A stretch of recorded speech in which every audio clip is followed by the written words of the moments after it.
This is an iHeart podcast. Guaranteed human. Work can be a little weird. Cringy training seminars, coworkers who won't stop talking about their plant, forgetting the mute button at an inopportune moment. We have to deal with a lot on any given workday. Sometimes it can feel hard to thrive and move forward in your career. Well, that's where LinkedIn comes in. LinkedIn helps you get ideas and insights from experts in your field, connect with people professionally, grow your network, and access tools designed to help you find the right fit for your next role. Whether you're just getting started, figuring out your next move, or looking to accelerate your career, LinkedIn is built to support you at every stage because LinkedIn is the network that works for you. Visit linkedin.com/knowstuff to learn more. Hey everybody, when you're at work, you never know when you're going to get interrupted, like when an office fire drill happens right in the middle of your presentation, or maybe construction is going on just outside your window. But with the Dell Pro laptop powered by Intel Core Ultra with vPro, no matter how many interruptions you have, your laptop won't be one of them. Yeah, with the battery that's optimized for the way you work and built-in intelligence that quiets distractions the moment you're trying to focus, your tech won't slow you down, even when you're getting bounced from an office you forgot to reserve. The Dell Pro, built for those who stay in the flow. Find technology built the way you work at Dell.com/Dell-Pro. Built for you. Welcome to Stuff You Should Know, a production of iHeartRadio.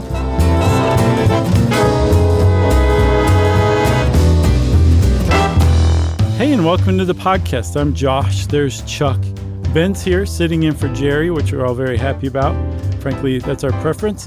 And this is stuff you... I'm kidding. And this is stuff you should know. Yeah, it's been a while since you bagged on Jerry for no reason. I know things have felt weird. Now I just reset them again. I'm excited about this one. This is another, if you're listening at home, we would really encourage you to try and follow along by looking up some photographs of some of the things we mentioned, because obviously we're talking about a design style of architecture. Yeah. And those are always better when you can see some of this stuff and do so safely. Yeah, because it's really difficult to describe a building in any really good terms, you know? Or any way that you're just like, oh, I don't even need to see the picture of it. I totally got what you're saying. But we still try. We definitely still try. And probably of all the architecture there is, Brutalist might be the easiest to describe without looking at it. Maybe. True, but then when you look at brutalist things, there's so much variety within that category. Yeah. You know? Yeah. And if you hadn't guessed by now, we're talking about brutalism. If you didn't pick up from that exchange we just had, or the title of this episode. And brutalist architecture, even if you don't know what it is, you have almost certainly witnessed it, maybe even been inside a brutalist building, because they're very often public buildings, as we'll see. And brutalism is probably the most reviled, misunderstood, hated architecture of all time. It's just so easy to hate it. And so many people hate it for so many different, sometimes really weird reasons. But there also seems to be a renaissance in appreciating brutalism, which is arriving just in time because brutalist buildings are in really grave danger of being torn down and erased from architectural history all over the world. Yeah, absolutely. I learned a cool thing today, which I never knew before. And I thought about this when I was in Mexico City, which has a lot of great brutalist architecture. Yeah. Including, I mean, that airport's got to be brutalist, right? Yeah, as a matter of fact, it's got to be. I think it is. I didn't see that. It didn't come up in my research, but yes, Mexico City has a ton of good brutalism. But when I was there, I noticed some things, and I was like, and I saw a couple like sort of that echoed sort of pyramid style brutalism, and I was like, wait a minute. I was like, these look like ancient Mayan temples, and if you look up like an ancient Mayan temple or go visit one, like it's a totally brutalist thing. But I learned that apparently originally these temples were very ornate. I can't remember where I got this, but so they were as ornate as any neoclassical edifice in Europe, but they've been stripped down over the years from war and looting and just time, and they became brutalist in the end. Huh, weird. That's fantastic and totally surprising. Yeah, so they weren't originally built that way, but when you look at a Mayan temple compared to like some of these other, like office buildings, I'm like, you say this came around in like England in the 1950s, Right. and I say it came around long before that. So you hit upon something though, that like these Mayan temples are brutalist now, but they weren't before because they've been stripped of their decoration or whatever. That is brutalism. It's a type of architecture that from its outset, from the creation of the building, from design onward, it's meant to not have ornamentation. It's the skeleton of the building is the building. That's what brutalism is, or at least in part.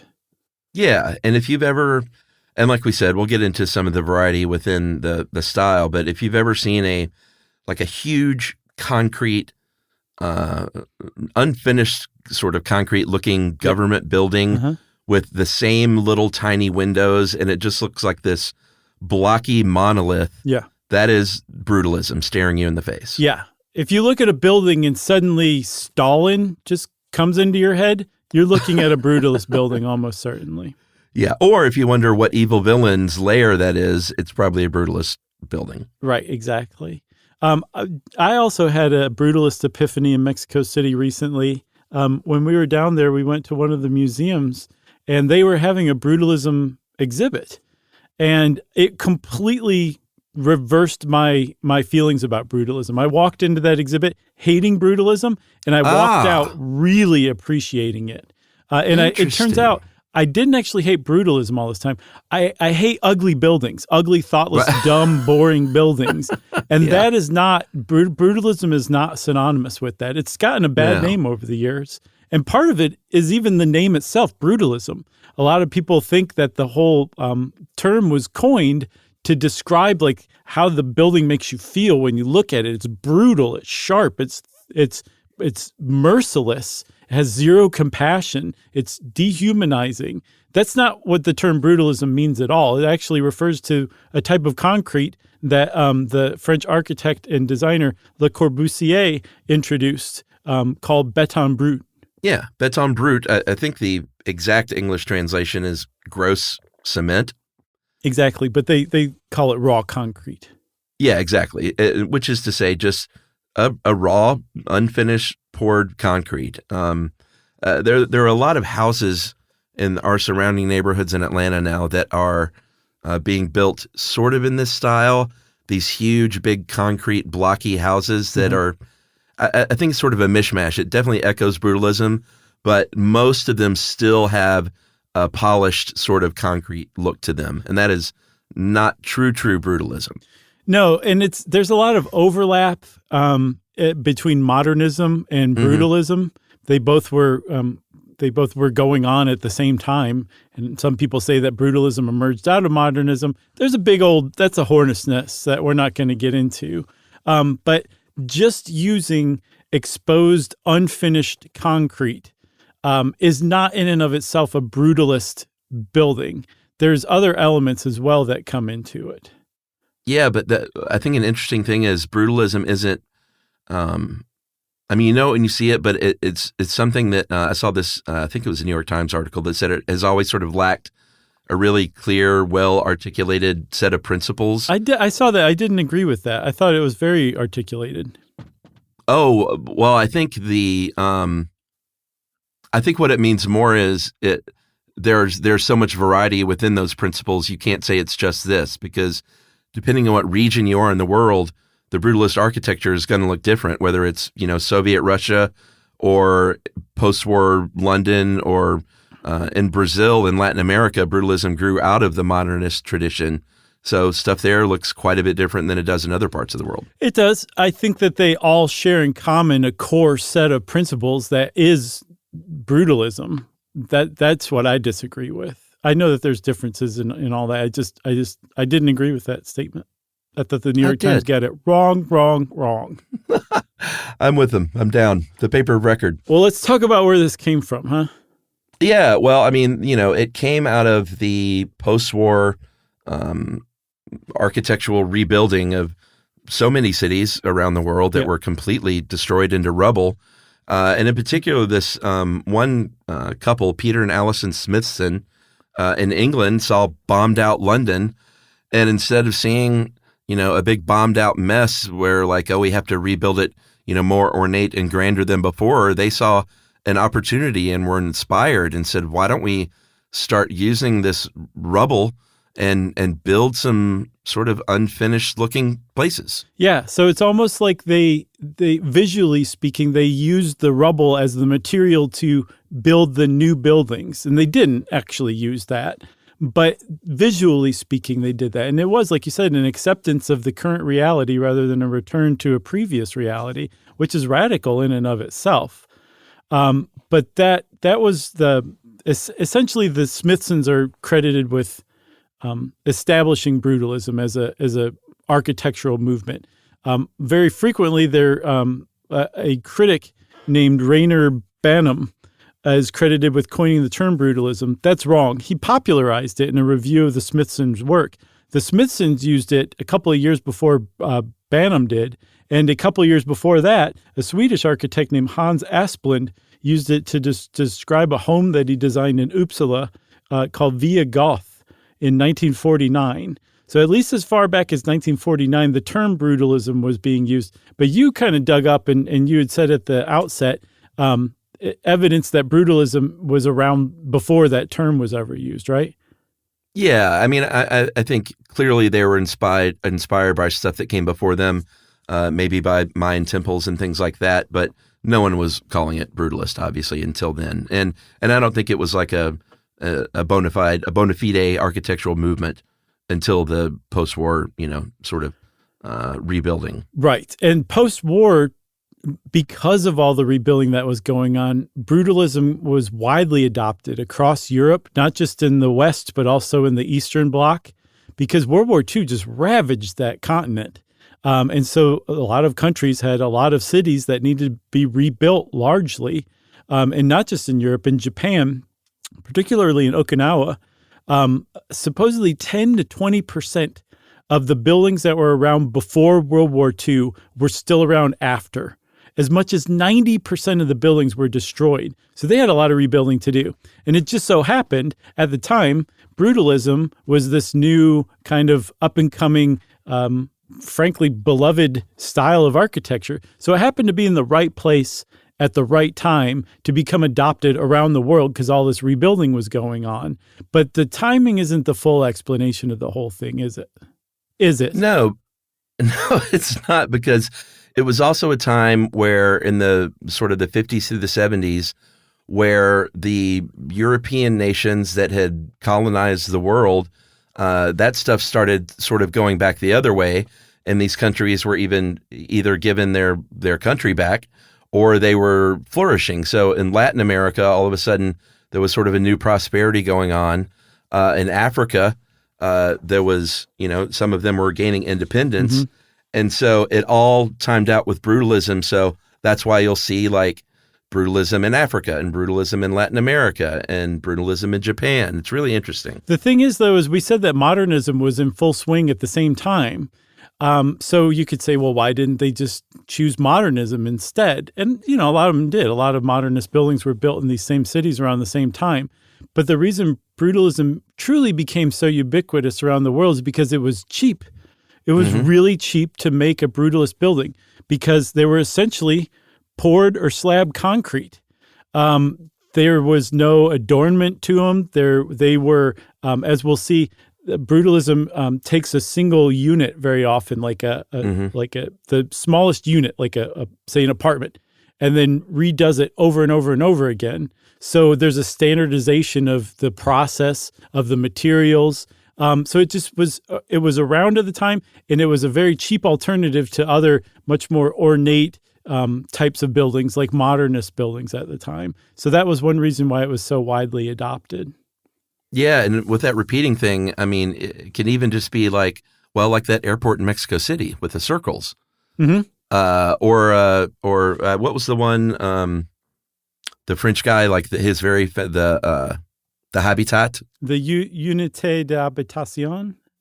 Yeah, I mean, if you look at that, that's another great example of these, I guess they're windows? What are they? Yeah, I think they're balconies or like patios. Oh, okay. it's hard to tell from like a distance, but it's just this repeated thing. And there's obviously a building efficiency when you're not adorning things and we're kind of repeating the same design feature over and over and over. Also, this is a time post-war where people really started moving to the cities a lot more, right. Especially in the Eastern Bloc. It's cheap. It was a cheap way to house tons of people. As far as the U.S. goes, that's when the federal government really beefed up and said, all right, we're going to take some steroids here and see what happens. Mm-hmm. And so all of a sudden you had a much larger bureaucracy, and they needed, there were more people, more employees, and so they needed these big federal government buildings. So you'll see a lot of some of the best brutalist architecture in American cities. Could be like the city library, like here in Atlanta, or like the IRS building or something, mm-hmm. like these big government buildings. Also, one of the reasons brutalism was such a great idea for government buildings is because they're so stable and they're so immovable. And so the designers were like, well, this is going to remind people that the government is stable and you don't have to worry because the government's in control. Just look at the buildings that they operate out of. Yeah. DC has a lot of brutalist stuff, right? Yes. It's a brutalist town. If you want to acquaint yourself with brutalist architecture, just walk around DC and look at the federal buildings. They are brutalist through and through. Should we take a break? Buddy, I say we take a break, yeah. All right, because we need to go to Washington, D.C. and apologize.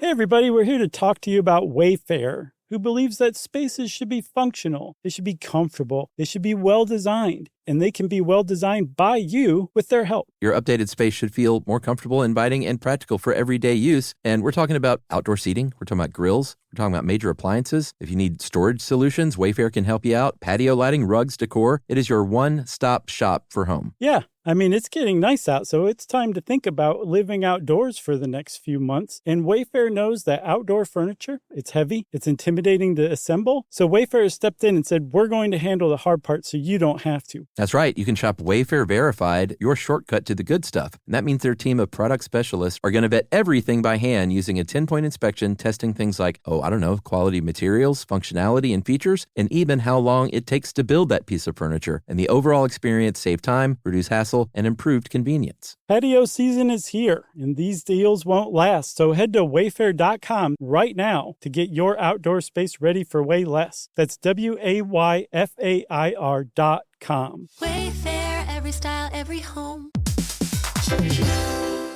Hey everybody, when you're at work, you never know when you're going to get interrupted, like when an office fire drill happens right in the middle of your presentation, or maybe construction is going on just outside your window. But with the Dell Pro laptop powered by Intel Core Ultra with vPro, no matter how many interruptions you have, your laptop won't be one of them. Yeah, with the battery that's optimized for the way you work and built-in intelligence that quiets distractions the moment you're trying to focus, your tech won't slow you down, even when you're getting bounced from an office you forgot to reserve. The Dell Pro, built for those who stay in the flow. Find technology built the way you work at Dell.com/Dell-Pro. Built for you. Spectrum Business keeps businesses of all sizes connected seamlessly with fast, reliable internet, advanced Wi-Fi, phone, TV, and mobile services. That's right. And Spectrum Business offers 100% U.S.-based customer support 24/7 to help you stay up and running. And they offer tailored connectivity solutions with packages built for your business budget. Yeah, so it's no wonder millions of business owners rely on Spectrum Business to keep them connected. Visit spectrum.com/business to learn more. Restrictions apply. Services not available in all areas.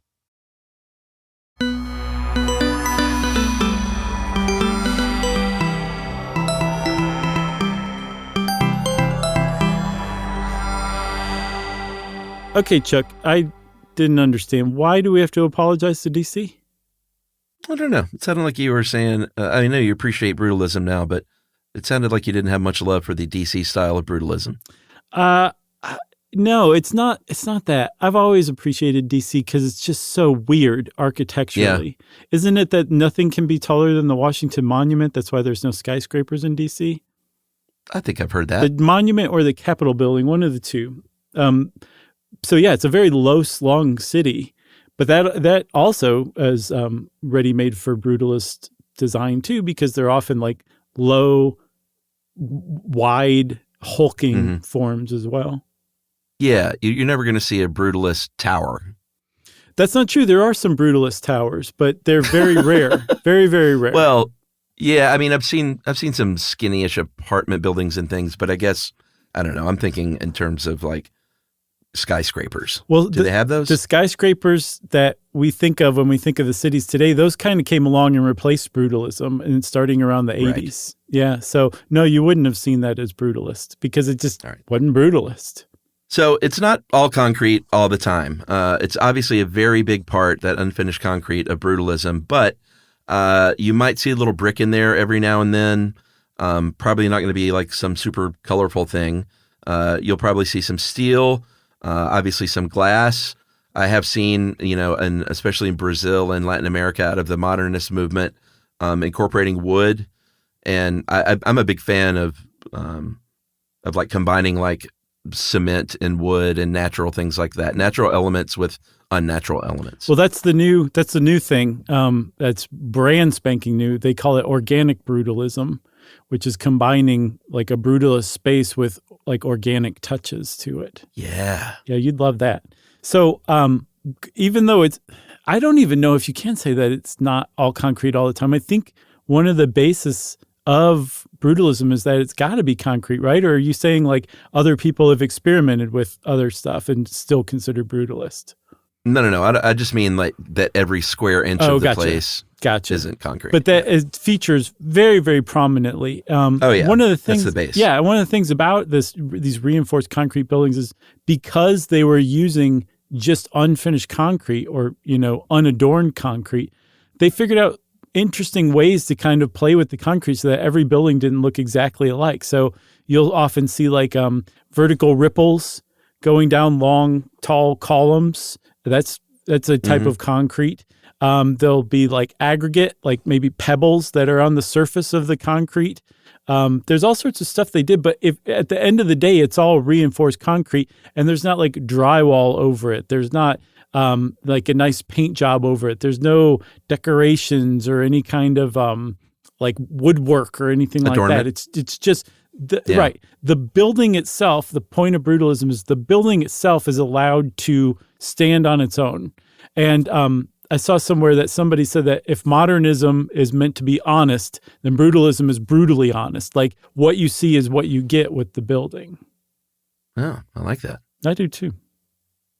They, like you said, there's a sense of permanence to a brutalist building, and I think that's another reason why government buildings like them, because, like you mentioned, they just sort of convey this thing of like, I know you hate paying your taxes, but look at this IRS building; it's not going anywhere. Right. It sends a message. It says TS. There's some other like basic parts of the brutalist concept, Chuck, like the buildings tend to be angular, geometric, sculptural, blocky, top-heavy. The windows are very frequently deep set. They're called fortress-like. I don't know if you mentioned that one before, but it pops up almost everywhere when you're talking about what brutalism is. Fortress-like seems to be like a very, just a common description. And then we talked about them being self-repeating, right? Yeah. And that was, a big reason why, because the efficiencies and the costs. Right. So sometimes some brutalist buildings will take like the single unit, like say it's an apartment building, and they'll design the one apartment building and they just repeat it over and over and over again. And then the next row over and over and over again.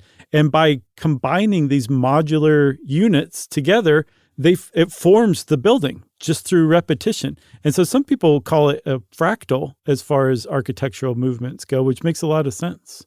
Yeah. And, I appreciate it a lot, and I always have, but I get why people don't like a lot of these buildings. And I think that maybe like you, previous to Mexico City, only had in the brain like sort of one thing, which is, God, that ugly building downtown that I have to go to get my driver's license or something. Exactly. And to expose yourself to more, and we're going to talk about some famous buildings, but Brutalism had a sort of a pre-hatred going on before it even became a thing. Right.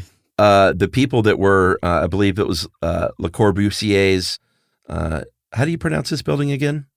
The Unité d'Habitation. That's right. I think. So if my high school French can hold up. He designed this thing for working class families to house a lot of people, which was the whole idea.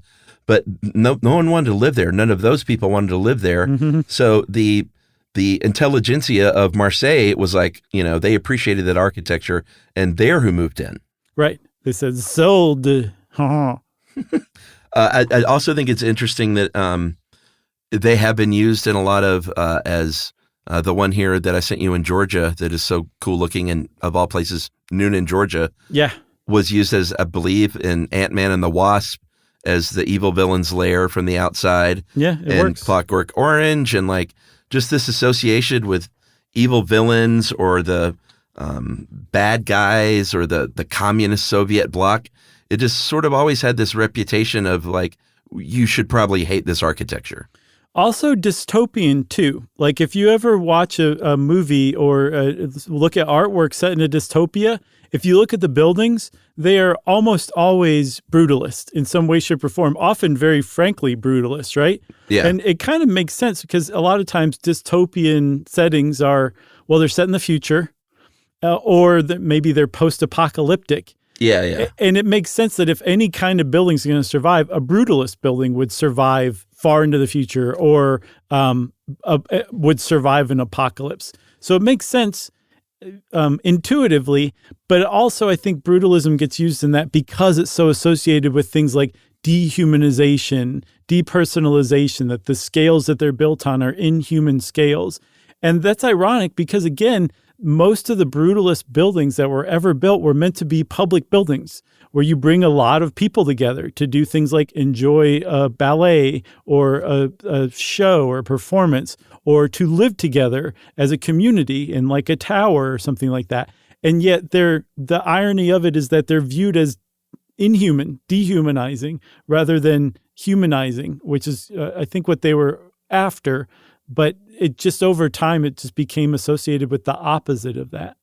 Yeah, for sure. And if you have an evil villain in your movie, you're not going to put him in a quaint cottage. Well, maybe if they're on vacation and it's like a rental. One of my favorite examples of brutalism as a bad guy's place is in Karate Kid 3, which I watched it when it came out, and I clearly hadn't watched it since because I'd forgotten all about it. Mm-hmm. And we watched it on vacation last year, and it is one of the most wonderfully awful movies I've ever seen. One of those bad movies that's a lot of fun to watch. Is that the one with Hilary Swank? No. That is, I think, the next Karate Kid. Karate Kid 3 was the third of the, Daniel and Mr. Miyagi tale. Oh, wow. Okay. Where he battled the bad guy, Terry Silver, who was, I think he was a Vietnam buddy of, what's his name? I can't remember from the first Karate Kid. Oh, the sensei from the first one? Sure. Yeah. So Terry Silver's place is the ultimate brutalist bad guy lair, and it is the Ennis house in Los Angeles that was designed by Frank Lloyd Wright. Is that the Hell House or Hill House? I don't know. I mean, it's called the Ennis house. I got to look that up because I've been at some Frank Lloyd Wright houses in Los Angeles, and they're pretty awesome. Yeah, I mean, he definitely was not known as a brutalist architect, but there are a handful of his designs, and if you look at Ennis house, it is like super brutalist. And then when I was in Tulsa, Oklahoma, I saw the West Hope house in Tulsa. Mm-hmm. Frank Lloyd Wright. Mm-hmm. Also, I think, if not purely brutalist, fairly brutalist. And then, you look at the Guggenheim. The Guggenheim is sort of brutalist as well. Right. I don't know if you could call it, if you're a brutalist purist, a brupuralist. Right. Jeez. If you would count the Guggenheim, because the concrete is much more smooth, but it's not brutalist, No. And I was mistaken. It's not Hill House. It's the House on Haunted Hill is what that Ennis House stood in for. But it is super brutalist. And it's funny because you had mentioned that the Mayan architecture seems brutalist now, but it wasn't originally. It very much echoes some sort of Mesoamerican architecture, almost like a mishmash of it.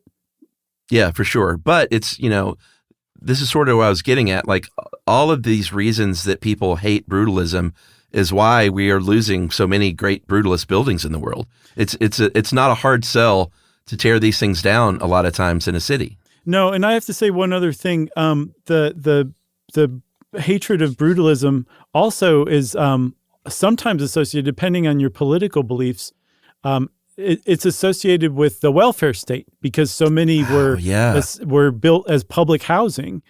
And so if you are, say, right-leaning or probably very far to the right, you hate brutalism for that very reason. And it also is no coincidence that the era of brutalism ended abruptly at 1980, which is the time when Reagan and Thatcher came to power. And the welfare state was like, nope, no more welfare state, or we're going to cut it so thoroughly that we're certainly not going to invest in any brutalist architecture any longer. And it became associated not just with totalitarian governments of the Eastern Bloc here in the United States, it also became associated on the right with welfare, and the right doesn't really like welfare very much, so they don't like brutalist architecture. Isn't that interesting? Yeah, super. Like they were looked at as blights a lot of times. Well, they became that way too, and that's another reason why that they're under such attack. They show their age pretty poorly, right? Yeah, over the years, because they're not adorned, because they have that rough concrete finish, water damage can happen a lot. Decay can be really more evident. I think that Paul Rudolph, and when you say, famous brutalist architect, it's you got to be in the know to kind of know these names. Right.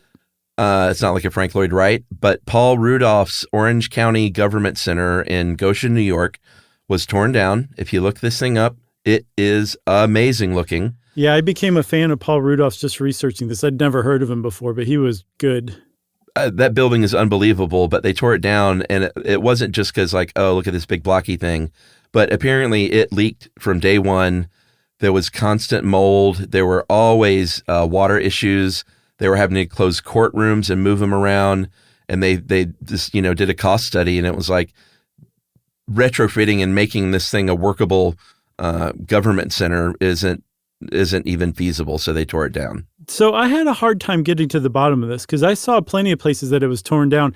I also saw that it was going to be torn down, but they decided to do a retrofit or a rehab of it instead, and that the update, the refresh of it was so faithless to the original that it's no longer a brutalist building. I saw it described as disfigured. Interesting. Yeah, but either way, Paul Rudolph seems to be, I think ArchMag called him the unluckiest architect ever. ArchMag? Is it Arch or Arch? Is it architecture? Well, why don't you just call it ARC Mag then? Why do you have to add the H and make me look stupid in front of everybody? I'm with you. I think it's kind of an awkward name. Well, anyway, ArchMag called him the unluckiest architect around because so many of Paul Rudolph's buildings are just being torn down left and right. And I don't even know that it's a distinct dislike of Paul Rudolph's work. I think it's just people are tearing brutalist buildings down, and his happened to be being torn down at a faster rate than other architects' brutalist buildings. And I know we're going to get email from someone who works at that magazine that's like, Chuck doesn't know what he's talking about. We call it ArchMag. Right, exactly. Josh was right. ArchMag. Other buildings, architect named Bertrand Goldberg designed the Prentice Women's Hospital in Chicago that was torn down. Yeah. It was gorgeous. Yeah, how are you going to look at that and be like, that's an ugly building? It was a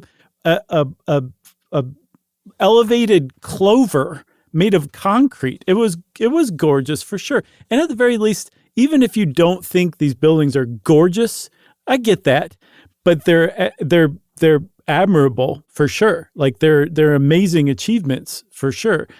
I just don't think that they're ugly across the board. I think there's plenty of amazing brutalist buildings out there. Oh, totally. It also doesn't help that And I think you found stuff from Jessica Stewart in My Modern Met and Begonia Bescos, great name, in Arca magazine. That's a lot easier. That they both talked about the fact that these are basically they can be kind of a symbol of human abandonment, is what they said in Arca magazine. And if it starts to decay, it's got these big open, bare concrete walls. So, like, obviously, vandalism is just going to be it's a perfect canvas for something like that. And I think Jessica Stewart's the one that said they basically symbolized urban decay at one point and economic hardship. Right. Yeah, that failure of the welfare state. And because they show their neglect so readily, because they're unadorned, because they're exposed concrete, they stood as symbols of like, yeah, look how what a bad idea welfare is. Like just like this building is like a symbol of that.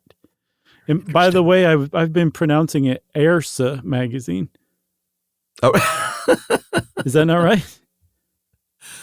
All right, I think we should take a break. We're going to call these magazines up and get the record set straight, and we'll be right back after this.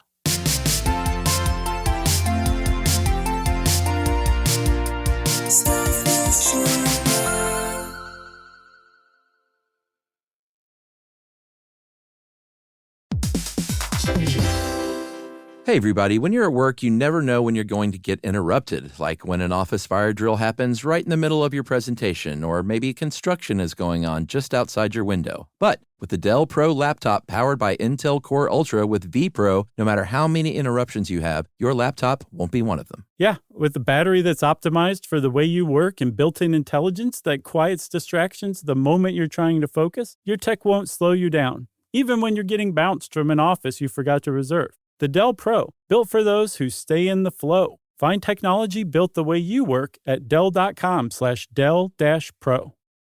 Built for you. Spectrum Business keeps businesses of all sizes connected seamlessly with fast, reliable internet, advanced Wi-Fi, phone, TV, and mobile services. That's right. And Spectrum Business offers 100% U.S.-based customer support 24/7 to help you stay up and running. And they offer tailored connectivity solutions with packages built for your business budget. Yeah, so it's no wonder millions of business owners rely on Spectrum Business to keep them connected. Visit spectrum.com/business to learn more. Restrictions apply. Services not available in all areas. If you own a home, you already know stuff breaks. It's not if, it's when. And somehow it's always like the AC in July. Or the fridge right after you go to the grocery store. That's why you always hear people say they don't make appliances like they used to, because it's kind of true. That's right. Good thing there's American Home Shield. With an AHS home warranty, they can help fix major home systems and appliance breakdowns like your AC, plumbing, or fridge. And if they can't repair your covered item, they'll replace it, no matter how old it is. And that's huge, because fixing an AC can cost a lot. Like, hey kids, our vacation is canceled a lot. Plus, as a benefit to select plans, you can get real-time video help from live repair experts to troubleshoot home hassles at no extra cost. Listen, everybody, home ownership is already stressful enough. No need to upset your wallet. So check out American Home Shield now and get 20% off any plan at ahs.com/SYSK and see promo details. See ahs.com/contracts for coverage details, including service fees, limitations, and exclusions. American Home Shield. Don't worry, be warranty.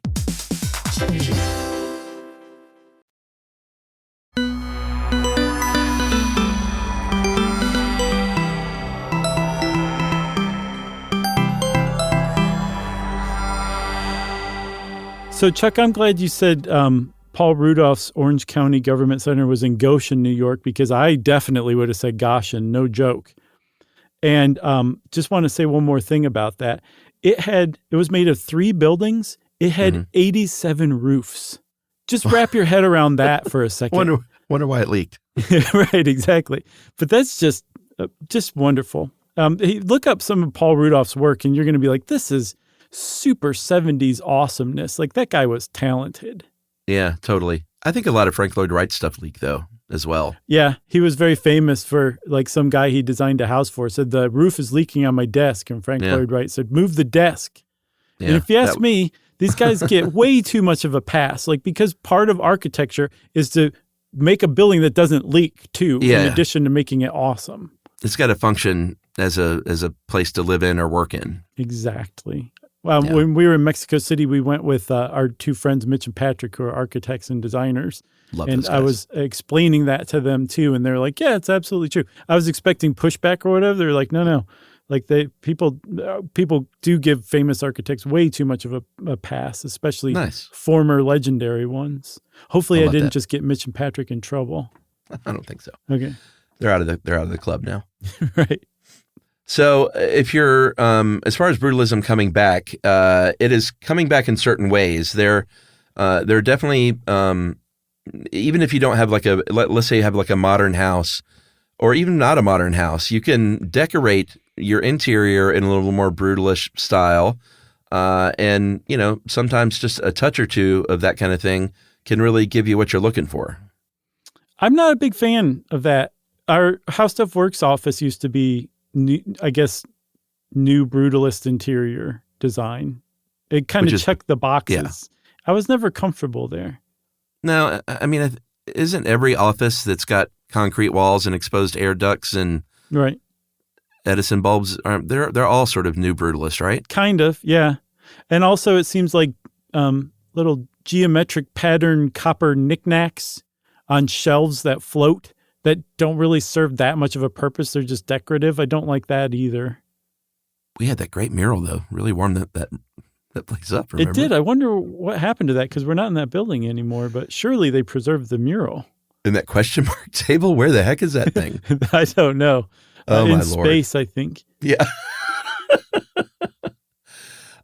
Here, though, in the 2020s, brutalism as an actual architectural style is making a bit of a comeback. Yeah. Like I said, I've seen quite a few houses in the neighboring neighborhoods that are, some are just sort of like, hi, we're a blocky house. So that's more modern, but there are a couple that are true brutalist, like concrete layers, it looks like.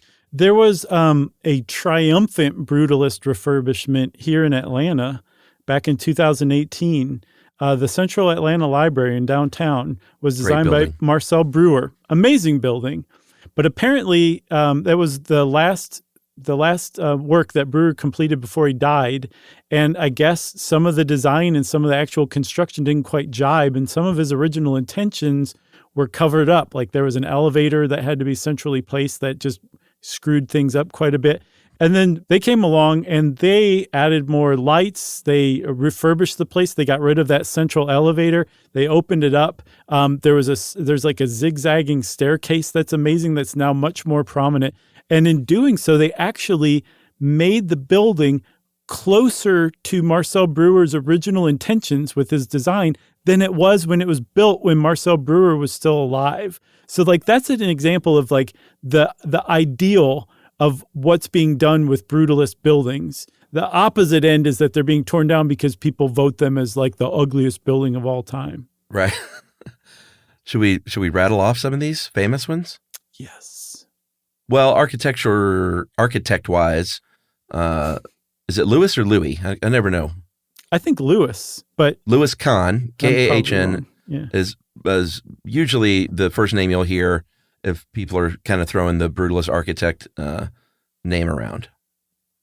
Yeah, and I mean, like you can make a pretty good case that brutalism, I don't know if it's because the buildings were meant to take center stage or whatever, but it's just not household names compared to other movements. You know what I mean? Louis Kahn is definitely far and away the most famous, but I saw that he's technically not even a brutalist. He just used brutalist elements. There are some, like we talked about, Paul Rudolph, Vincenzo Slay Richter, Marcel Breuer. There's a lot of other really great, I think Erno Goldfinger, people you just have never heard of. These are just random names. It sounds like that a writer made up. No, they're actually legit architects. They just aren't, like this movement didn't have like star power like some of the other movements did. Yeah, and like we said, like Frank Lloyd Wright has done a thing or two, but he's not known for that. I.M. Pei has dabbled in it in New York City. If you see Kips Bay Plaza by I.M. Pei, very much brutalist, but that's not how his name was made. No, but there are ones that are like, nope, I'm brutalist through and through. The Smithsons obviously were brutalists because they founded the movement. And one of the things they completed was Robin Hood Gardens, which was a housing estate from 1972. And it was, it's okay. This is as brutal as brutalism gets. It is. And part of it was demolished, just part of it, right? And it was actually acquired. 3 stories of the building were acquired by the Victoria and Albert Museum to preserve it because it's just such a fine example of brutalist architecture, even though That's awesome. To me it's kind of ugly. But London, because this was the epicenter of the brutalist movement, the creation of it, it has a lot of good examples of really good brutalist buildings, what Prince Charles has to say about them notwithstanding. Yeah, King Charles, but he was Prince when he said that the Royal National Theatre of London was a, quote, clever way of building a nuclear power station in the middle of London without anyone objecting. Right. I think it's cool looking. I like it. Yeah, I was going to say it's hilarious, but he's a madman for saying that. I think he just came up with a clever quip and was going to use it at all costs because anyone who looks at the Royal National Theatre and isn't like, that's an amazing building is wrong. I'm sorry. Wrong. Yeah, it was also at the time Princess Charles's, best stab at telling a joke. Well, he was apparently well known for being a mean critic in the media about architecture in particular. I didn't realize that, but that was like one of his greatest hits from what I can tell. But the thing about the Royal National Theatre, it had really great horizontal and vertical lines that were harmonious, which can be unusual for a brutalist building, but even more unusual, it fit the site that it sits on. It's not imposed like every other brutalist building of all time. If there's ever been a brutalist building that fit the site, that Royal National Theatre is it. Yeah, for sure. For my money, if you want to have your socks knocked off by a blocky architectural gem, then you should go to Montreal and look at Sapti's Habitat 67. It was built for the 1967 World's Fair there in Montreal, and it is super cool looking. It looks like something a child might build out of building blocks. I've got one, the Peace Center in Hiroshima. I really feel like every American should go there. It's amazing. The Japanese, in the wake of Hiroshima and Nagasaki being bombed by nuclear bombs, their response was to build this Peace Center to preserve what happened for generations to come so that it never happened again. They turned peacenik rather than retributive or vengeant. It's a pretty amazing response if you think about it. And so it's a pretty amazing center. And Kenzo Tange, who was a student of Le Corbusier, started it in 1950. And it's just a long rectangular structure that seems to be kind of floating on the horizon. It's just a really amazing place, really amazing museum. It just has it gets you in ways that like I'd never been gotten before. Just 5 years after the bomb was dropped too. So that like, how heavy was that still in the air, you know? Yeah. And I mean, in Hiroshima, like it's a part of the town. Oh, like, sure. They preserved a bank that was just completely wasted, but the frame was still there. It's preserved. They built a fence around it, and the blocks are still where they landed after the bomb was dropped. Like they didn't touch it after that. They just cordoned it off, and now it's part of the museum. Parts of the city, entire parts of the city, have become part of this living outdoor museum. It's just amazing. Man, Japan, it's got to happen for me one day. Yes, it does. And seriously, go to Hiroshima. It's really something. Yeah. It's also a really cool town too, in addition to the whole museum segment of it. Right. If you go to Tunisia, in Tunis, the Hotel du Lac, and if you look at that building and you say, man, if you chopped off the back of that thing, that would be a sand crawler that the Jawas rode around in Star Wars. Right. Then you would probably not be surprised to know that, and supposedly inspired George Lucas. I say it had to have been, because when you look at that building, it looks just like that thing, that inverted pyramid, 416 rooms over 10 floors. Mm-hmm. It's really something, and inverted pyramids are sort of a brutalist thing as well, but it's a great example. Yeah, and I mean, it was opened in 1973, and he was there shooting in the years later, so it was definitely there. in Tunis while he was there. So I buy that. Totally. One of the most famous brutalist buildings in the United States, if not the world, is the Geisel Library at UC San Diego. It was originally called the Central Library, but Ted Geisel, Dr. Seuss's widow, Audrey, donated $20 million, and the university said, let's just rename it in honor of you and Ted. Well, she said $10 million, and they kept the name, and she was like, 15? Right? And then she said, what do I got to do to get our name on the front of that thing? Right. This building is amazing. I mean, and this is, again, is an example of how, like, just sort of the variety that you can find in a brutalist building when you look at this compared to the Robin Hood Gardens building in London. Right. Yeah, this one really prominently makes use of glass, which can be rare for a brutalist building. Super and cool. yet, when you look at it, you're like, that is a brutalist building. It's just an amazing, beautiful brutalist building. Yeah, I love it. Can't wait to go back to Mexico City and see some of that stuff. For sure. Also, I would strongly advise anyone not to make a drinking game out of how often we say brutalist in this episode, because we said it a lot.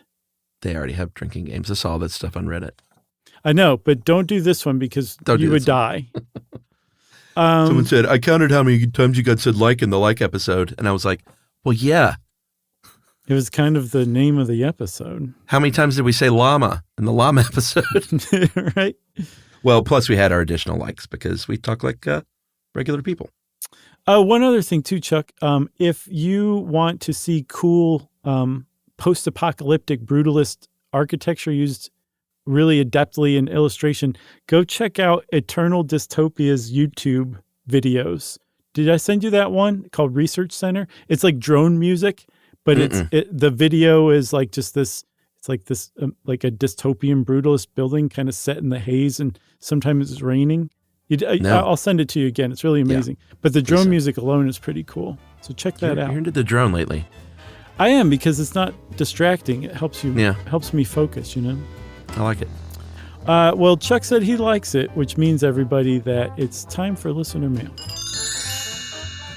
Yeah. Oh boy, it's another correction. But Josh, this one is on me. Okay. Now you're talking. I think the first one may have been on us, but in the Nuclear Boy Scout episode, we said the USS Enterprise was a nuclear submarine. Yep. It's in fact an aircraft carrier. Yeah. But the big one was when we had our sort of brief debate about military discharge, and I was just wrong, because I thought if you just served all your time, then they just called it leaving the military. Yeah, you just stopped showing up one day. You just stop showing up, or you call it retirement or whatever. I didn't think it was. I thought anytime you left before your time was up was the only time it was called a discharge. Sure. Not so. We heard from a lot of our current service members and veterans, but this one's from Scott Oliver. He said, guys, what Chuck said was not correct. Any way you leave the service is some form of discharge. And then he goes over, this was the most detailed one, so we're going to read these discharges. You got the honorable discharge. It's the highest level given to those who complete their service and are discharged early for no fault of their own, like a medical issue. That's one you want to shoot for. Sure. General discharge, lower level, but given to those who have like a minor misconduct or a performance issue. I was going to hazard a comical guess on what that might be, but I'm not going to. Okay. There's other than honorable, or the OTH. That's a negative level, so now you've crossed the Rubicon. Okay. And you're not good anymore. And it's given to people who have serious misconduct or violations of regulations. Then there are two more. You've got the bad conduct discharge, or the BCD. This is actually punitive, and that is if you were convicted by a court-martial for something like desertion or assault or theft. And then you know what we've got last, don't you? Yeah. Dishonorable. And that is a punishment for a serious offense like committing a felony. Sorry for being pedantic, guys. You weren't at all, Scott. But as a veteran, I find myself particularly attuned to erroneous statements about military matters. Sure. And that's every veteran, Scott. So you're in good company. And we heard from a lot of service members, and all apologies for screwing that up. Sometimes when I say things off the dome without researching, quite often, in fact, I'm dead wrong. Man, well, you really owned it, Chuck, like somebody with an honorable discharge. Oh, thank you. That was Scott? Scott Oliver. Thanks a lot, Scott. You weren't pedantic at all, Chuck's right. That was very nicely put, and we appreciate being schooled. And also, Chuck, thank you for selecting one where you were wrong and not me. Yeah, I guess we were military school. If you want to get in touch with us like Scott did and school us and do it nicely, we love that kind of thing. You can send it in an email to stuffpodcast@iheartradio.com. Stuff You Should Know is a production of iHeartRadio. For more podcasts from iHeartRadio, visit the iHeartRadio app, Apple Podcasts, or wherever you listen to your favorite shows.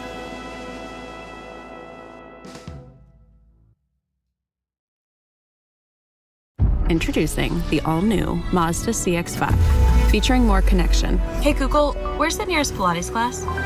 Safety that has your back. More discovery on the scenic routes. More passion in the details. And more control in changing weather. The all-new Mazda CX-5. More to move every side of you. See it in 5 films at MazdaUSA.com/5sides. Google is a trademark of Google LLC. Sequences shortened and simulated. When it comes to small business, people want to talk to people, not bots, not voicemail. Your customers or clients want a real human connection. And that's exactly what they get with Ruby. Ruby is the virtual receptionist company that takes care of your callers when you're unavailable, in the middle of something, or just don't want to pick up. They can answer, screen, and transfer calls, as well as take messages, collect payments, book appointments, and more. All while saving you time and making the people you serve feel special. It's available 24/7, 365 days a year, and is 100% based in the U.S. See how it works at ruby.com, or better yet, give them a call at 844-900-RUBY. Geico presents a 30-second podcast between your podcast. Today's story is shared by one of our listeners. It's called Betrayed by Bill. It was in that moment I caught who was staring back at me in betrayal, or more like what? My insurance bill. With trembling hands, I grabbed my phone and switched to Geico, saving about $900 in the process, and never to be betrayed again. Now that was bloody riveting. It feels good when the story ends with savings. It feels good to Geico. This is an iHeart podcast. Guaranteed human.